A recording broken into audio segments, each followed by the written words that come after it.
Photosynthesis वो process है जिसमें पेड़ पौधे अपना भोजन बनाते हैं और अपना भोजन बनाने के लिए उन्हें कौन कौन से रॉ मटेरियल की आवश्यकता होती है। कार्बन डाइऑक्साइड, वाटर और सनलाइट की। आपको बता दें, इस दुनिया में चाहे कोई भी जानवर हो, भेड़ बकरी या फिर मनुष्य ही क्यों ना हो, उसके लिए जो प्रमुख कार्बोहाइड्रेट का साधन है, ग्लूकोज का साधन है, वो पेड़ पौधों से ही आता है और पेड़ पौधे ये ग्लूकोज फोटोसिंथेसिस के प्रोसेस के थ्रू ही बनाते हैं। इसीलिए ये प्रोसेस सबसे ज्यादा इंपॉर्टेंट है। चलिए बिना देर किए चीजों को समझना शुरू करते हैं। पेड़ पौधों के पत्तियों के सेल्स, जैसा आपको पता होगा, उसमें एक बहुत ही इंपॉर्टेंट ऑर्गेनेल्स पाया जाता है जिसे कहते हैं क्लोरोप्लास्ट। क्लोरोप्लास्ट के जब आप अंदर जाओगे तो एक डिस्क लाइक स्ट्रक्चर होती है, एक के ऊपर एक स्टैक बना हुआ होता है। इसे थाइलोकॉइड कहते हैं। ये जो थाइलोकॉइड है ये भी मेम्ब्रेन का बना हुआ एक स्ट्रक्चर होता है जिसके ऊपर कई सारे प्रोटीन्स लगे रहते हैं। जब सनलाइट डायरेक्ट पेड़ पौधों के पत्तियों पर पड़ता है तो सनलाइट में मौजूद जो फोटॉन्स होते हैं वो क्लोरोप्लास्ट के अंदर इन थाइलोकॉइड पर पड़ते हैं, जो कि मेम्ब्रेन का ही स्ट्रक्चर होता है। लेकिन शुरू करने से पहले आपको ये बता दें कि जो फोटोसिंथेसिस की प्रक्रिया है ये दो चरणों में होता है। एक लाइट डिपेंडेंट रिएक्शन और दूसरा होता है लाइट इंडिपेंडेंट रिएक्शन, जिसे केल्विन साइकिल के नाम से भी जानते हैं हम लोग। देखिए, जब सनलाइट क्लोरोप्लास्ट पर पड़ती है, क्लोरोप्लास्ट के अंदर मौजूद थाइलोकॉइड में, तो थाइलोकॉइड के मेम्ब्रेन पर एक बहुत ही इंपॉर्टेंट प्रोटीन होता है, फोटोसिस्टम। ये जो प्रोटीन है ये मेम्ब्रेन में दो पेयर्स में होते हैं, फोटोसिस्टम 1 और फोटोसिस्टम 2। जब किसी एक फोटोसिस्टम पर सनलाइट पड़ती है तो इस फोटोसिस्टम प्रोटीन के अंदर एक बहुत ही इंपॉर्टेंट सब्सटेंस पाया जाता है जिसे क्लोरोफिल कहते हैं। सनलाइट के फोटॉन्स के वजह से क्लोरोफिल के अंदर मौजूद इलेक्ट्रॉन हायर स्टेट में जाकर एक्साइट हो जाते हैं और अपने बगल में ही मौजूद एक दूसरे प्रोटीन इलेक्ट्रॉन ट्रांसपोर्टेशन चेन में जाकर ट्रांसफर हो जाते हैं। पहली वाली क्रिया कौन थी? पहली वाली क्रिया थी लाइट अब्जॉर्प्शन की, जो कि फोटोसिस्टम प्रोटीन पर हुआ। दूसरी जो क्रिया हुई है वो हुई है जो इलेक्ट्रॉन एक्साइट हो गए हैं वो दूसरे प्रोटीन इलेक्ट्रॉन ट्रांसपोर्टेशन चेन में ट्रांसफर कर दिए गए हैं। अब तीसरा प्रोसेस क्या होता है? तीसरा प्रोसेस ये होता है, जैसे ही ये हायर स्टेट के इलेक्ट्रॉन ट्रांसपोर्टेशन चेन में गए, ये थाइलोकॉइड के बाहर, जिसे स्ट्रोमा कहते हैं, एक लिक्विड भरा हुआ होता है इस क्लोरोप्लास्ट ऑर्गेनेल के अंदर। उसमें मौजूद हाइड्रोजन आयन को थाइलोकॉइड के अंदर लेने लगते हैं, जिसके वजह से एक कॉन्सेंट्रेशन ग्रेडियंट बनता है। ये ग्रेडियंट क्या करता है? इसी इलेक्ट्रॉन ट्रांसपोर्टेशन चेन के बगल में एक और प्रोटीन होता है जिसे कहते हैं एटीपी सिंथेज। इस हाइड्रोजन आयन के कॉन्सेंट्रेशन डिफरेंस की वजह से, यानी ग्रेडियंट की वजह से, ये एटीपी सिंथेज प्रोटीन ट्रिगर हो जाता है, एटीपी मॉलिक्यूल्स का निर्माण करने लगता है एडीपी मॉलिक्यूल पर, फॉस्फेट के मॉलिक्यूल के जुड़ जाने की वजह से। ये बहुत ज्यादा इंपॉर्टेंट मॉलिक्यूल है क्योंकि यही एटीपी ही यूकैरियोटिक सेल्स में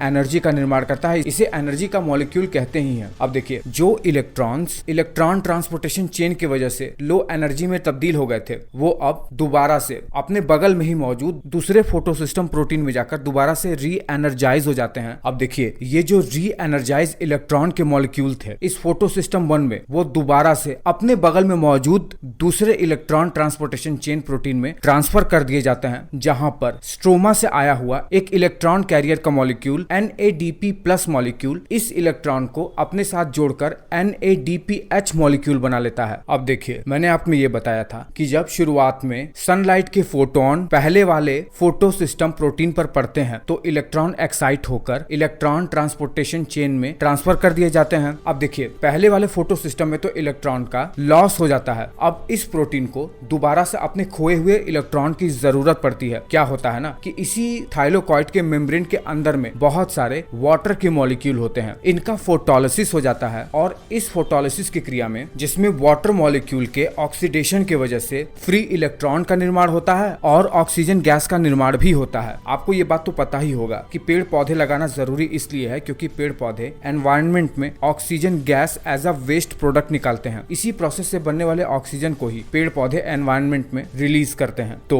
लाइट इंडिपेंडेंट क्रिया की वजह से कौन कौन से मॉलिक्यूल बने हैं? NADPH मॉलिक्यूल, एटीपी के एनर्जी मॉलिक्यूल्स। ये जो दो मॉलिक्यूल बने हैं ये थाइलोकॉइड के बाहर स्ट्रोमा में चले जाते हैं, जहां पर फर्दर इन मॉलिक्यूल के साथ लाइट इंडिपेंडेंट क्रिया होती है जिसे केल्विन साइकिल कहते हैं और ऑक्सीजन वातावरण में छोड़ दिया जाता है। अब आते हैं लाइट इंडिपेंडेंट क्रिया केल्विन साइकिल के ऊपर, जो कि थाइलोकॉइड के बाहर क्लोरोप्लास्ट के अंदर ही स्ट्रोमा में होता है। अब देखिए, इसी प्रोसेस में ही एटीपी और NADPH मॉलिक्यूल का इस्तेमाल होता है और इसमें सबसे जरूरत इनपुट कोई मटेरियल है तो वो है कार्बन डाइऑक्साइड का, जो कि प्लांट एनवायरनमेंट से बाहर से अपने अंदर लेते हैं। इसमें सबसे पहला जो प्रोसेस है वो होता है कार्बन फिक्सेशन का, जिसमें स्ट्रोमा में ही मौजूद रिब्यूलोज 1,5 बिसफॉस्फेट का मॉलिक्यूल कार्बन डाइऑक्साइड के मॉलिक्यूल से जुड़कर 6 कार्बन वाले मॉलिक्यूल को 2-3 कार्बन वाले मॉलिक्यूल में तोड़ देता है, जो कि आगे रिडक्शन प्रोसेस के थ्रू, जिसमें एटीपी का मॉलिक्यूल और NADPH का मॉलिक्यूल भी लगता है, इस प्रोसेस को फ्यूल करने के लिए कार्बन डाइऑक्साइड के मॉलिक्यूल को फर्दर रिड्यूस कर देता है और आगे चलकर जो सबसे लास्ट प्रोडक्ट बनता है वो बनता है ग्लिसरल्डिहाइड 3 फॉस्फेट का मॉलिक्यूल। और ये जो रिब्यूलोज 1,5 बिसफॉस्फेट का मॉलिक्यूल है वो दोबारा से रीजनरेट हो जाता है और आगे इसी साइकिल में यूज होता रहता है। यही ग्लिसरल्डिहाइड 3 फॉस्फेट के 2 मॉलिक्यूल आपस में जुड़कर ग्लूकोज फॉस्फेट का एक मॉलिक्यूल बना लेते हैं, जो कि आगे फ्रक्टोज से जुड़कर सुक्रोज का मॉलिक्यूल बना लेते हैं। नोटिस कीजिए, ये सब चीजें शुगर के मॉलिक्यूल हैं और यही ग्लूकोज फॉस्फेट का मॉलिक्यूल ही शुरुआती मॉलिक्यूल है जिसका यूज करके प्लांट अपना भोजन, अपना एनर्जी सोर्स स्टार्च को बनाते हैं। इसी से ही वो अपने स्ट्रक्चर को मजबूत करने के लिए सेल्यूलोज का निर्माण भी करते हैं, अपने भोजन का भी, अपने ट्रांसपोर्ट सिस्टम का भी ध्यान रखते हैं और बहुत कुछ करते हैं। ये बहुत ज्यादा इंपॉर्टेंट है। पूरे के पूरे प्रकृति में शुगर का जो सप्लाई है वो प्लांट सेल ही करते हैं, इसी फोटोसिंथेसिस की क्रिया के थ्रू ही। मुझे लगता है कि इतना जानकारी देना पर्याप्त है ये बात समझने के लिए कि फोटोसिंथेसिस कैसे काम करता है और ये कितना इंपॉर्टेंट है।